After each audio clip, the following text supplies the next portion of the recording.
बिस्मिल्लाहिर्रहमानिर्रहीम। शुरू अल्लाह के नाम से जो बड़ा मेहरबान और नहायत रहम करने वाला है। अल्लाह ताला आपको और मुझे दीन और दुनिया की भलाइयाँ नसीब करे, आमीन।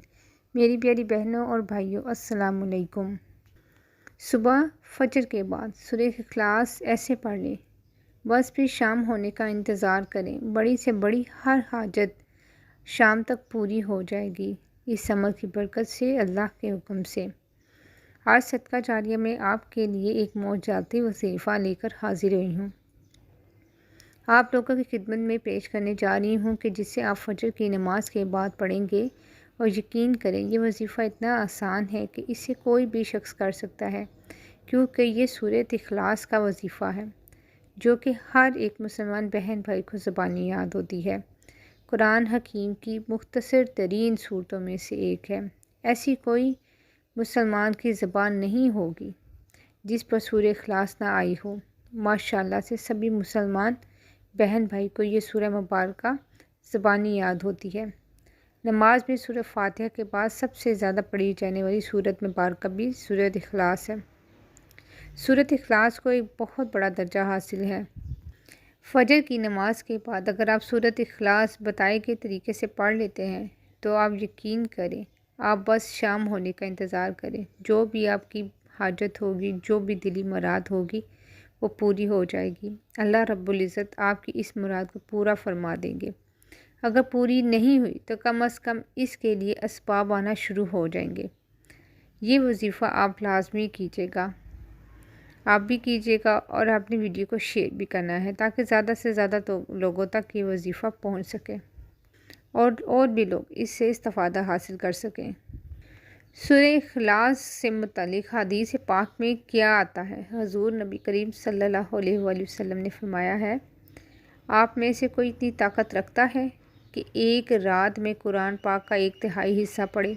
सहाबा परेशान हो गए। सहाबा अजब में पड़ गए कि ऐसा किसकी ताकत है, ऐसा कौन सकत रखता है कि एक रात में कुरान पाक का 1/3 पढ़ ले। आप सल्लल्लाहु अलैहि वसल्लम ने फरमाया, कुल हुवल्लाहु अहद अल्लाहु समद लम यालिद वलम यूलद वलम यकुन लाहु कुफुवन अहद। कुरान पाक के 1/3 हिस्से के बराबर है। अगर किसी शख्स ने एक बार सूरत इखलास पढ़ी, गोया कि इसने कुरान पाक का 1/3 पढ़ लिया। सुभान अल्लाह। और अगर किसी शख्स ने 3 बार सूरत इखलास पढ़ी, गोया कि इसने पूरा कुरान पाक मुकम्मल करने जितना सवाब हासिल कर लिया। तो ये एक ऐसी हदीस है जहाँ से हमें सूरत इखलास की अहमियत का अंदाज़ा होता है। मेरी प्यारी बहनों और भाइयों, बहुत सी हदीस हैं जिससे आप सुनेंगे तो आपको सूरत इखलास की अहमियत का अंदाज़ा होगा और आप इसके वज़ाइफ ज़रूर करेंगे। सूरत इखलास रिज़्क़ में इजाफ़े के लिए भी पढ़ी जाती है कि ऐसे लोग जो कि बेरोज़गार हैं या जिनके घर में बेबरकती है, लोग ये चाहते हैं कि इनके रिज़्क़ में बरकत आ जाए, या फिर किसी के ऊपर बेहिसाब कर्ज़ है तो वो रोज़ाना की बुनियाद पर सूरत इखलास को अपनी ज़िंदगी का हिस्सा बना ले कि हर नमाज के बाद कुछ ना कुछ वक्त निकाल के सूरत इखलास को कसरत से पढ़ना शुरू कर दें। आप देखेंगे कि आपकी ज़िंदगी में तब्दीलियाँ आना शुरू हो जाएंगी और आपके रिज़्क़ में बरकत आना शुरू हो जाएगी। अगर किसी के ऊपर कर्ज़ है तो कर्ज़ से निजात मिल जाएगी। और कोई शख्स अगर ये चाहता है कि इसके रिज़्क़ में इजाफ़ा हो जाए तो रिज़्क़ में इजाफ़ा होने लगेगा इंशाअल्लाह, और इसकी माली मुश्किलात भी हल होने लगेंगी।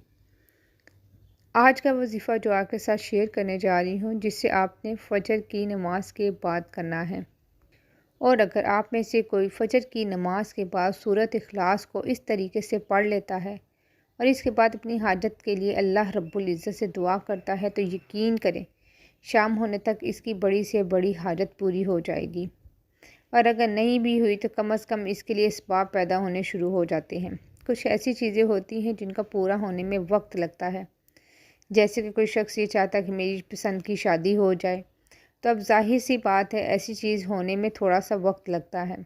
ऐसे तो नहीं कि अभी आपकी दुआ की तो शाम को आपकी शादी हो गई। तो ये ऐसी चीज़ें होने में आपका टाइम लगता है, तो इसके लिए शाम तक आपका इसबाब पैदा होना शुरू हो जाएंगे। या फिर आपकी कोई ऐसी हाजत है जिससे आप चाहते हैं कि आपको इम्तिहानों में कामयाबी मिल जाए, आपको पता है कि आपके इम्तिहानों का रिज़ल्ट कुछ दिन बाद आने वाला है। अब आप ये वज़ीफ़ा सुबह को कर रहे हैं, जबकि मैंने आपको बताया है शाम तक आपको इसका फ़ायदा हो जाएगा। लेकिन शाम तक आपको कैसे मालूम होगा कि आपको इम्तिहानों में कामयाबी मिली है कि नहीं? तो इसके लिए आपको इसबाब आना शुरू हो जाएंगे। ये वज़ीफ़ा आप अपनी ज़िंदगी में लाज़मी आज़मा के देखिएगा। जब आप ये वज़ीफ़ा करेंगे तो यकीन जानिए, जब आपको इससे फ़ायदा होगा तो आप दूसरों के साथ भी लाज़मी शेयर करेंगे कि ये इतनी बड़ी बरकत वाला अमल है। वज़ीफ़ा आपने कुछ ऐसे करना है कि जब आप नमाज़ फ़जर के बाद फ़ारिग हो जाएं, तो आपने वहाँ पे कुछ ही देर के लिए बैठे रहना है। नमाज़ अदा करने के बाद वहीं पे आपने बैठ जाना है और अपनी उंगलियों की पोरों पर, यानी जो आपकी उंगलियों की लकीरें बनी हुई हैं, तो इन उंगलियों के पोटों पर आपने एक एक करके सूरह इखलास पढ़नी है और टोटल 15 बार, एक हाथ में टोटल 15 बार आपने सूरह इखलास पढ़नी है। उंगली पर 3 बार पढ़ें तो टोटल 5 उंगलियों पर 15 की तादाद होगी। तो 15 बार आपने सूरत इखलास पढ़नी है। लेकिन इसके शुरू में और आखिर में आपने दुरूद पाक लाज़मी पढ़ लेना है। 3-3 बार पढ़ लें तो बहुत अच्छी बात है। और दुरूद पाक जो आपको पसंद हो, सभी दुरूद पाक बहुत प्यारे होते हैं। फ़जर की नमाज़ के बाद आपने एक जगह पे बैठ जाना है। 3 बार आपने दुरूद पाक पढ़ना है, 15 बार आपने सूरत इखलास पढ़नी है और आखिर में फिर आपने दुरूद शरीफ पढ़ कर अब आपने जो भी दुआ है, जिस मकसद के लिए भी आप ये अमल कर रहे हैं, उसके लिए खूब आपने दुआ मांगनी है। जो भी हाजत है, जो भी मुराद है, अगर तो वो जायज़ है, तो जायज़ से मुराद बहुत से लोग ऐसी ख्वाहिशात रखते हैं कि हराम होती है और इनके लिए जायज़ नहीं होती। जैसे कि किसी के बीच में नफ़रत पैदा करना, किसी के मियाँ बीवी के बीच में लड़ाई के लिए बहुत से वो लोग वज़ाइफ़ करते हैं, या किसी को नुकसान पहुँचाने की नीयत से लोग वज़ाइफ़ करते हैं। तो यकीन करें, ऐसे वज़ाइफ़ करने का कोई फ़ायदा नहीं है। ना इनको नुकसान होगा, बल्कि उल्टा आपका ही नुकसान होना है।